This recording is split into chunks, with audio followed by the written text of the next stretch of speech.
Butterflies is the theme for her day because of what they symbolize: personal growth, new beginnings, transformation, endurance, love, and hope. The monarch has come to stand for, represents the immigration community. They have free movement across North American borders and are spiritual messengers. We have our own monarch branch here representing each of our neighbors who has been taken.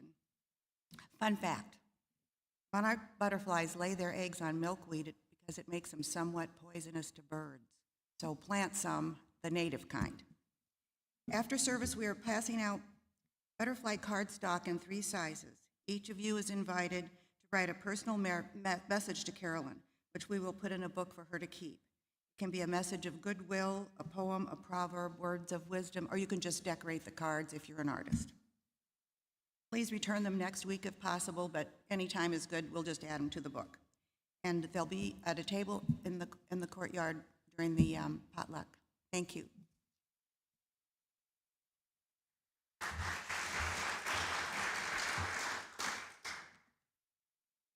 So I invite you now to take a breath, take a pause, notice where you're at, maybe put your feet firmly on the floor, close your eyes. Allow the wholeness of your body to arrive in this space. Breathe in the love of being here, now, together.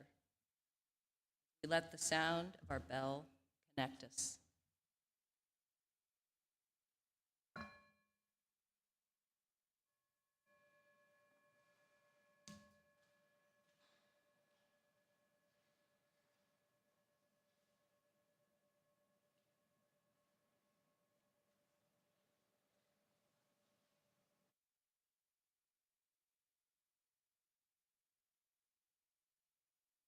The chalice lighting words today are a quote from Desmond Tutu, a South African Anglican bishop and theologian who won the Nobel Peace Prize in 1984.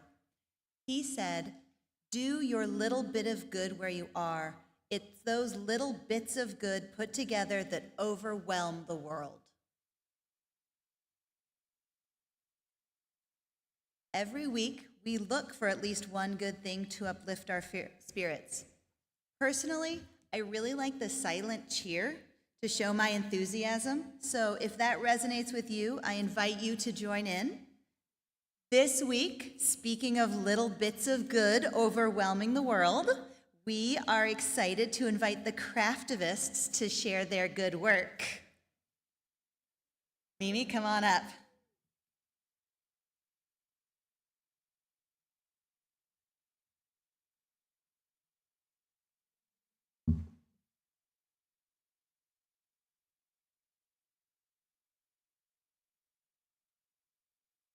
Good morning. I'm Mignon Bradley, Mimi.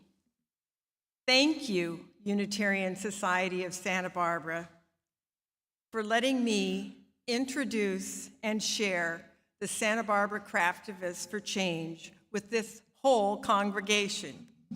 The Santa Barbara Craftivists for Change is a grassroots group of extraordinary women who contribute their diverse skills of art to influence social and political change to improve people's lives locally and globally. In mid-November of 2016, the founding mothers came together with the idea of forming a group that would promote kindness, compassion, and engage in work that would serve the local community. The original group was composed of about a dozen knitters, crocheters, and general doers who met in coffee shops, cafes, and parks. These meetings in public spaces attracted others with complementary skills who joined in making the pink pussy hats. Within a couple of years, we had collected $25,000 for Planned Parenthood in donations for our knitted hats.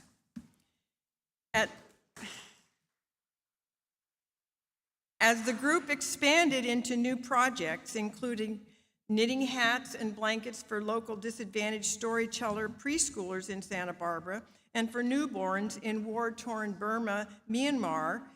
The newborn hats that we create are delivered to remote birthing centers in Myanmar by one of our very own craftivists who is a public health doctor from Myanmar. During the pandemic, the group met by Zoom.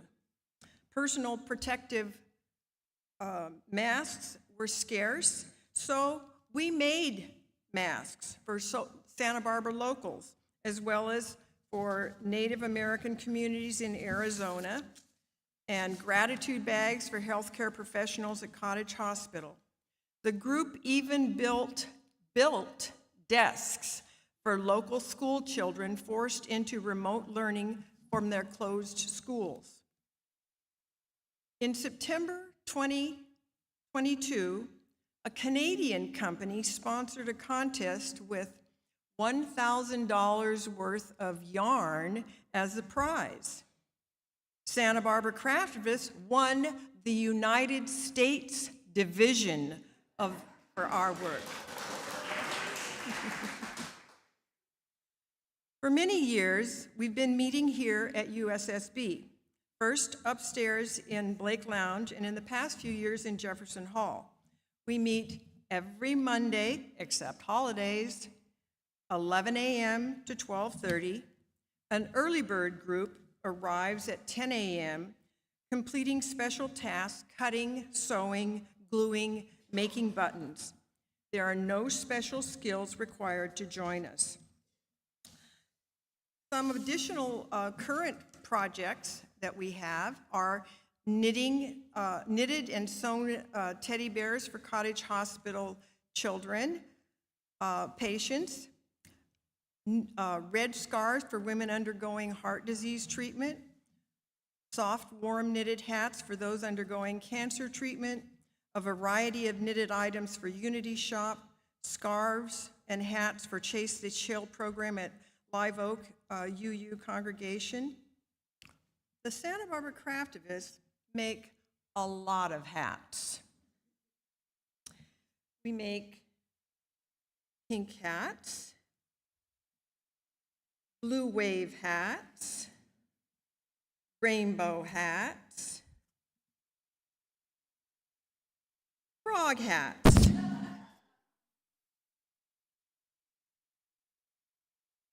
hats, trans hats, oops,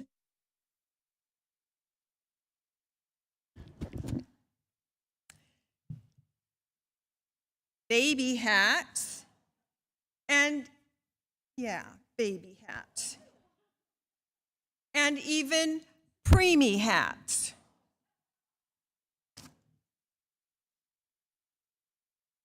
Craftivists create buttons, crochet hearts, crochet butterflies, blue wave hat bands, and rainbow hat bands.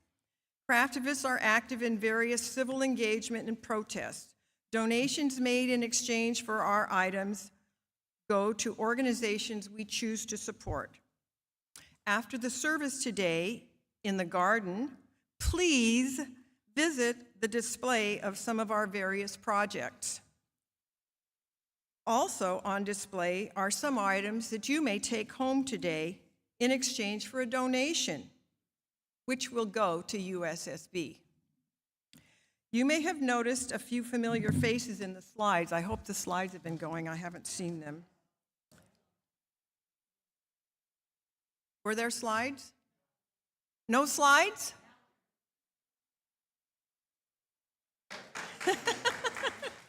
Well,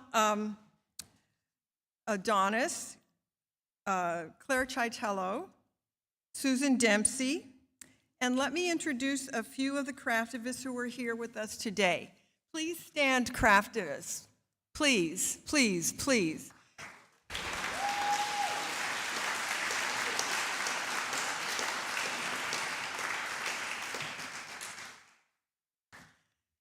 I am very grateful for the 9 years I've been involved with the Santa Barbara Craftivists for Change, There's now a core group of about 35 individuals, with another 40 occasionally joining in. We always welcome new faces and helping hands. There's something you can do if you want to. I love the words of one of our newest enthusiastic craftivists when she says, "I don't knit, I don't crochet, but I can cut and I can operate this button-making machine." Finally, if you're low, go create something, because art is magic, and it will make everything a little better. Knitting brings me peace, and joy. Thank you. I want to do this.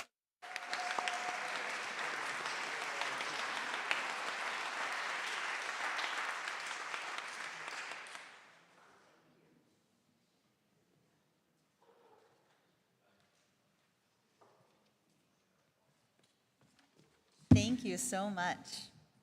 Now it is time for song 1051 in the Teal hymnal, We Are. The words will also be on the screen.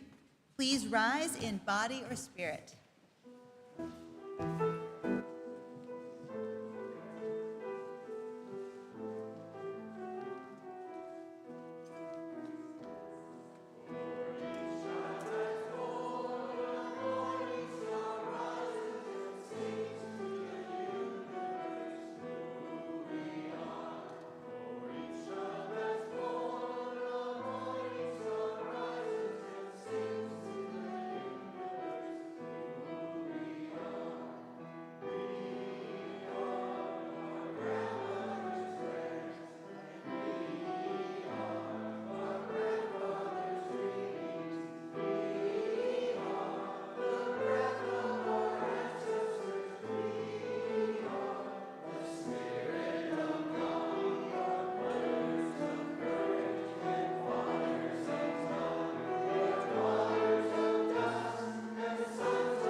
All right.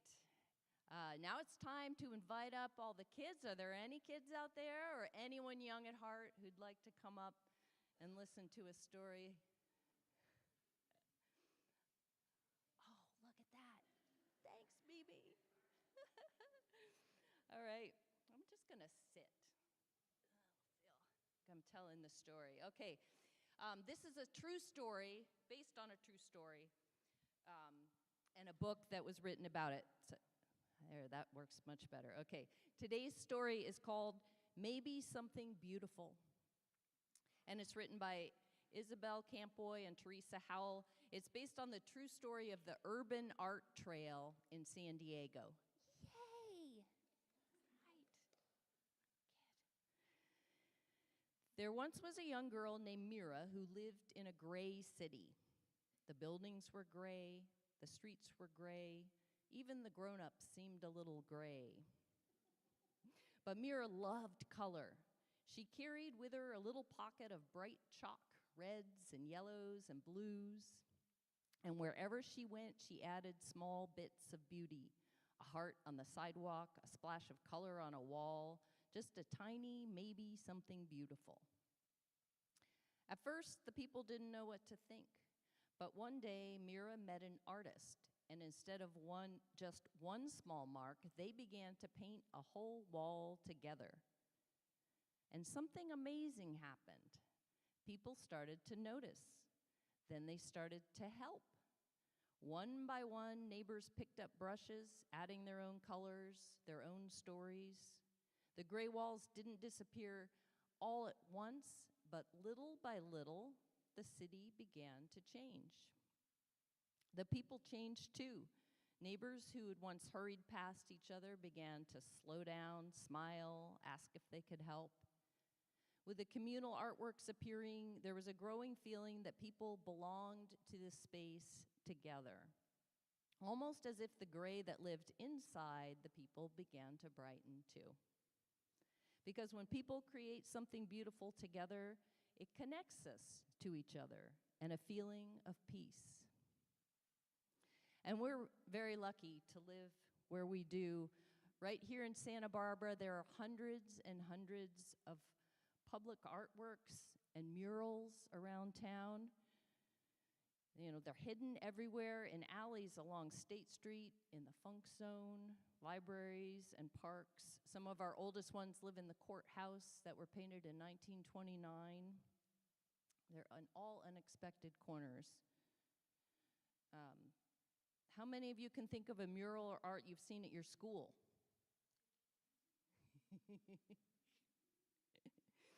How many of you have been out to Imaginary this weekend or plan to go see the chalk art? How many of you have seen the new colorful art at the intersection of Carrillo and State? Okay. Well, I invite everyone this week on your walk about town to notice all the things people have created in our city. Remember that your small creations of beauty can lead to big, beautiful change. And let's sing out our child today.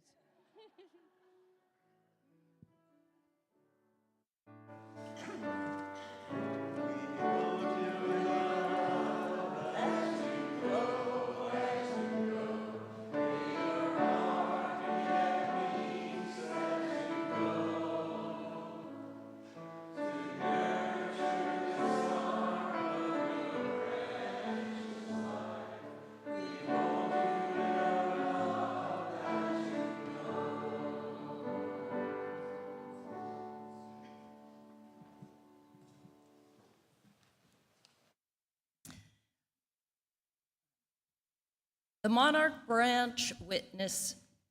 Witness Project, this is our Monarch branch, is an ongoing recognition of the people who are taken by ICE from our community. We began this practice in November 2025. Each butterfly on the branch represents someone who is taken from our community by ICE over this past year. And we partner with the 805 Undocu-Fund to keep track of these reported and verified abductions, knowing that the real number is probably higher. Everyone, regardless of immigration status, has the right to be treated with dignity and care. We reject the violent presence of ICE in our community. This week, we add 10 monarchs to our branch to remember the 10 people and their families abducted from Santa Barbara County last week. These are our friends, our neighbors, and we ring our bell for each of them because we will not be silent while they are targeted for harassment and abuse. We are one human family, and we commit to bearing witness until this violence against our neighbors ends.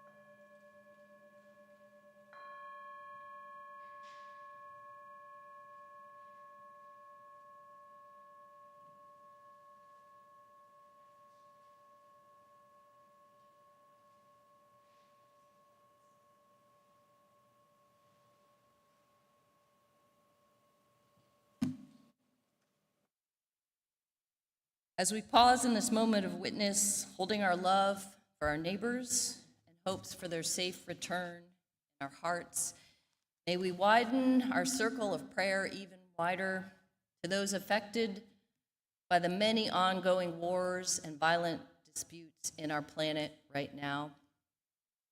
May our grief not close us, but open us. May it become the hands that reach, voices that rise, and love made visible.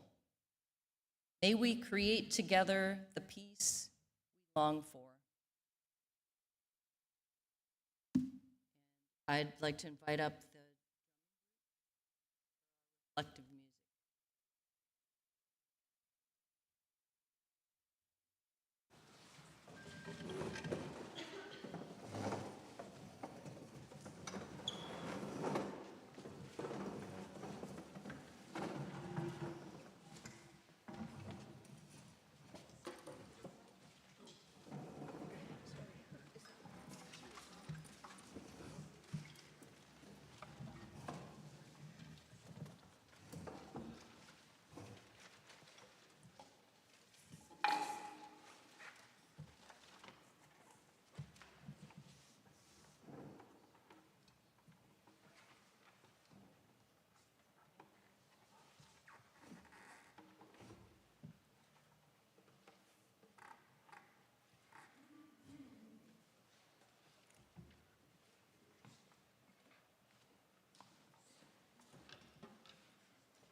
We have a brand new microphone on the lectern, which is really exciting because it's not all floppy for those of you who have been up here, but we're also figuring it out.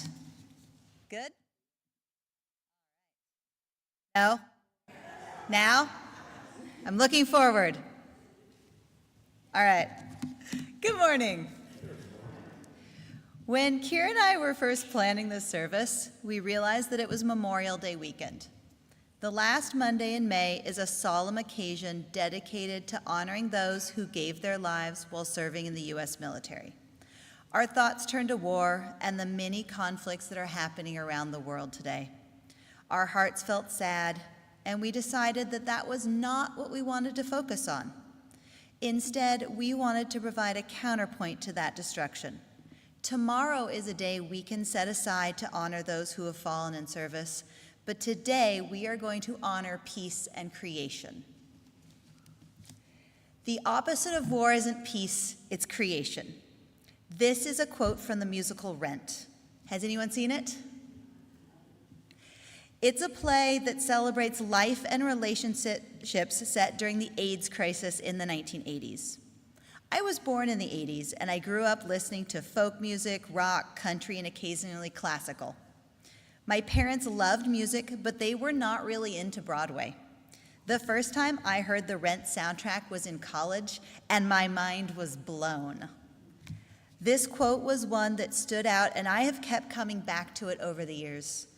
I love the idea that the opposite of war is creation.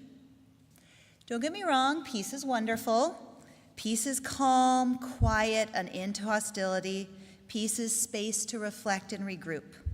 I've especially come to appreciate peace since having kids. But it tends to be more passive. Creation is a positive force that actively puts good out into the world and makes it a better place. Creation can take many forms. To get ready for this reflection, I tried to make a list of all the ways creation shows up in my life. And the first thing I thought of was the making or building of physical things, much like what the Craftivists do. There is this great sense of pride and accomplishment when you look at something that you have made by hand, even if it's not perfect. How many of you know that feeling? The satisfaction of making something as a gift to give to somebody or bring joy to another, or of making something really useful. Next, I considered how creativity shows up in my work life. I'm a teacher. Most jobs create something like a service or a product that can be more or less tangible. As a teacher, I'm constantly making plans, posters, handouts, and groups. I also try to cultivate community and curiosity among my students. I feel successful when I can pass my class on to the next grade with more skills and knowledge. Another act of creation I really enjoy is cooking, making a meal from individual ingredients that come together to make something delicious. My father loved cooking. He was a longtime subscriber to the magazine Bon Appetit, and our family benefited from his efforts. Thanksgiving was usually at our house, and that is where I learned that sharing meals together is a way of building connections and showing love. And we all get to experience this at the potluck after the service today. How many of you have made something to share? And even if you haven't, you are still welcome to join.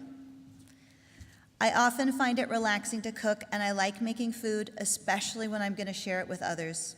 I'm trying to pass that love on to my kids with varying success. They mostly like licking the spoon. Speaking of my children, these are probably the two most important things that I have ever created.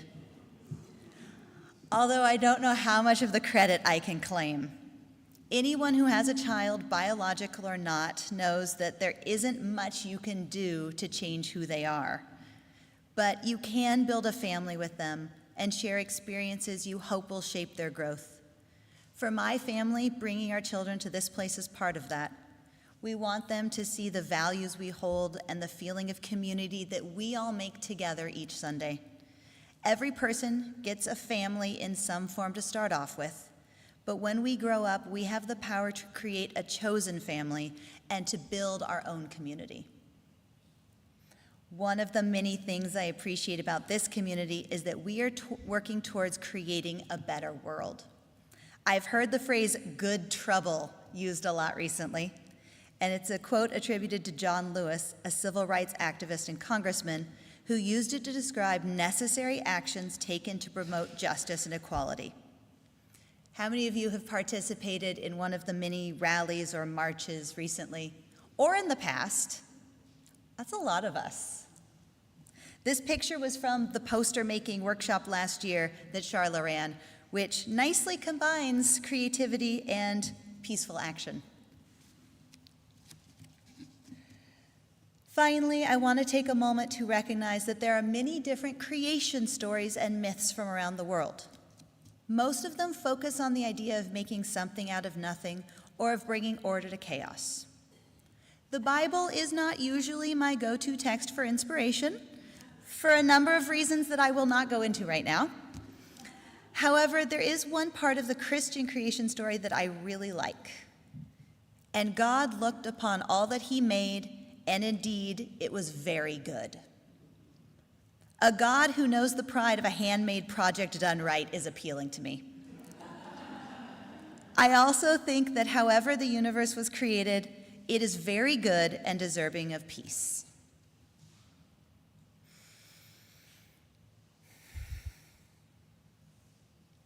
In just a bit, we will ask you to join us in an act of peaceful creation.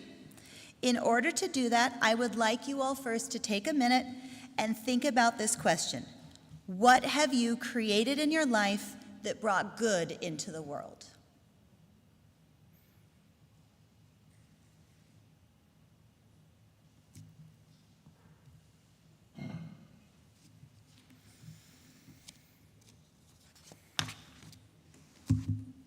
And now it's time to create.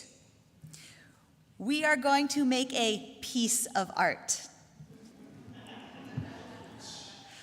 I am going to put on my teacher hat and will first explain the project and give you all of the directions, and you are going to wait to start until I say go. Okay? This will be a collage. All of you are going to make one small part of it to show how all of our little bits of good come together to make something beautiful. Each of you hopefully has a pen and a piece of paper. Don't worry if you don't, we have extra, so just raise your hand and we can bring you one. Okay, we need some up front. So on that piece of paper, once you get it, you are going to answer the question, what have you created in your life? And you can draw a picture, you can write words, you can do a mix of words and pictures. You can decorate it with images and symbols, you can draw a border and outline. There is no wrong way of doing this. So on that piece of paper, you are going to answer, what have you created in your life?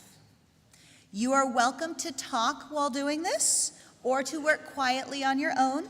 You can also try making a connection if you want to swap markers and switch colors around. If you are at home, please type what you've created into the chat and feel free to get creative with emojis. We hope that we can print out what goes into the chat and then add it to this later. All right. Give me a thumbs up if you understand what to do right now. And if you don't, look around for somebody who does and ask them for help. I will ring the bell when it's, oh, a couple more up there. Oh, you can use the hymnals to write on if you need something solid underneath. All right, I will ring the bell when it's time to come back together. Ready, go.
we're going to give another minute. If you're finished and feel comfortable and want to share what you wrote with the person next to you and create a connection, you are welcome to do so.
I want one of these for my classroom.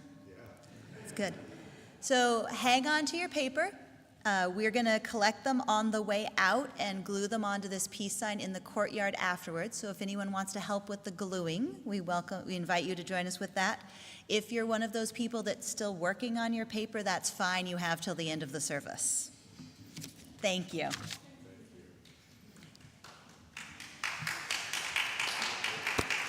Good job.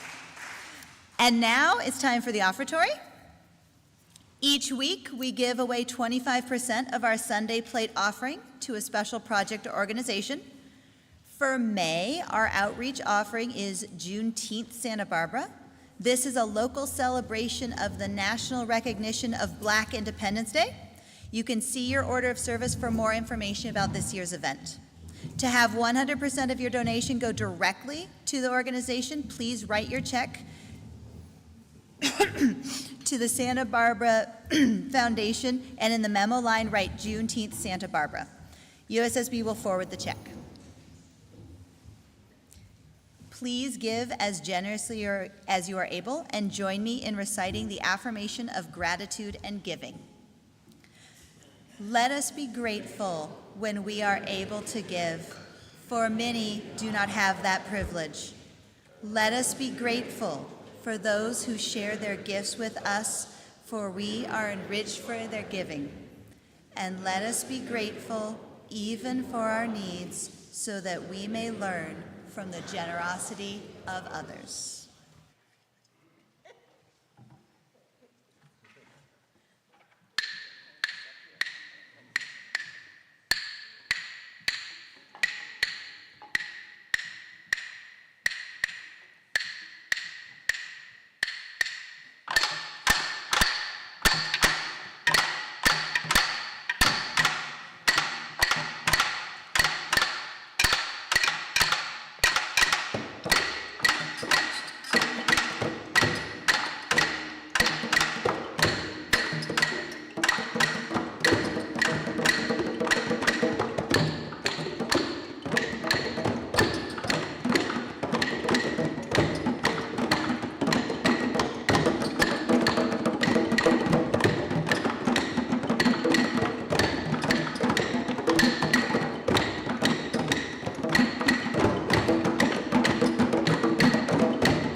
Wow, thank you, USSB drummers.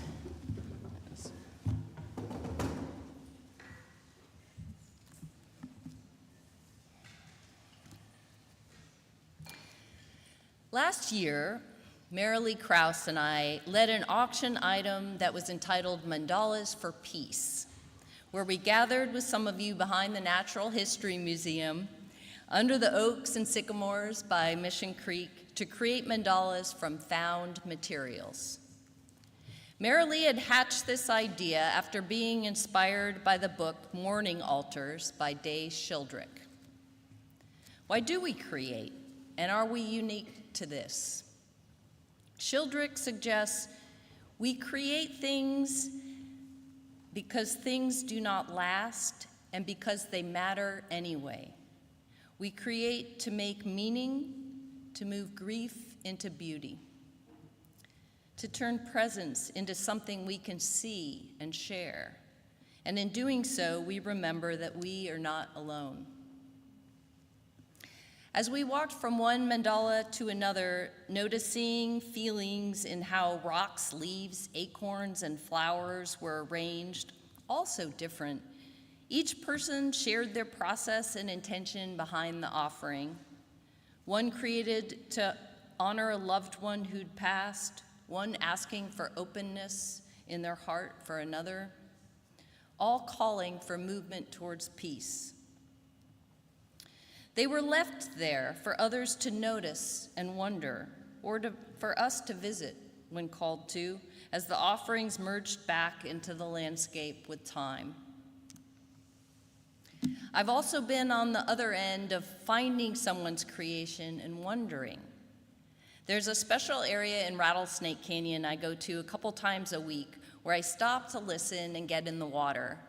A few months ago, there was a small arrangement of rocks in the shape of a heart. I added some leaves and rocks, and next time I was there was an answer. And we keep revising back and forth over months and always changing in the hands of wind and water. This is so simple, yet I noticed the joy in my heart connecting with this other anonymous hiker. I remember my first visit to the Vietnam Memorial in 1983 when I was 16. My Aunt Jan, who was much younger than my own mother and of the generation who lost so many friends and siblings in this war, wanted to go be there. I remember touching the smooth, black, shiny surface, the tens of thousands of names, my aunt and others interacting with the stone, crying, pressing names, leaving offerings. How does creating something help us live with such loss? A memorial does not undo what has happened, but it does give grief a place to go. It gives love a shape, a color, a texture. Creation is not the opposite of grief, but perhaps it is one of the ways that grief becomes love again. Our monarch branch is a tangible piece of art we have created together that helps me hold my grief for the violence and injustice happening in our community. And you may remember those colorful ribbons we had that were tied to our gate outside our fountain courtyard. They were part of a ritual in a service years ago, remembering those we had lost. And I remember choosing a green strip of cloth to print my Aunt Jan's name. Though these names faded, it gave me comfort for many years to see what we had made, to see my love for Jan in a rainbow of company of other loved ones. Making mandalas, murals, chalk paintings, tying ribbons to a gate, even wearing a crochet heart on your hat, that can help us feel that loss is real, love is real, and hope is still possible. They remind us that even in a world marked by destruction, we can still choose to make something that remembers, something that connects and comforts, something that begins to heal. Like the peace sign we're going to create together today, and on a much larger scale, what we're creating together, a much larger scale, the remembering and welcoming spaces that we're planning to create together as part of our capital campaign. Each small piece is an offering, a story, a bit of good. And on its own, they may seem simple, but together they become something larger, something that holds and buoys us all. Creation brings us into community. So let's sing together again. We'll go in our last hymn. We've got song number 126. Come, thou fount every blessing.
Right where you're at, and if you have permission, hold the hand of the person next to you or put your hand on your heart, whatever makes you feel most connected.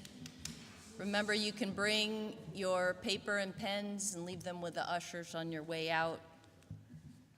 And as we go out into this beautiful and heartbreaking world, remember that we are all creators of beauty.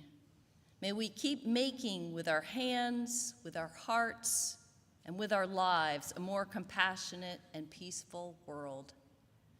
As we extinguish our chalice, may the light of love shine upon you, out from within you, be gracious unto you, and bring you peace. For this is the day we are given. Let us rejoice and be glad in it. Now let's call out a blessing.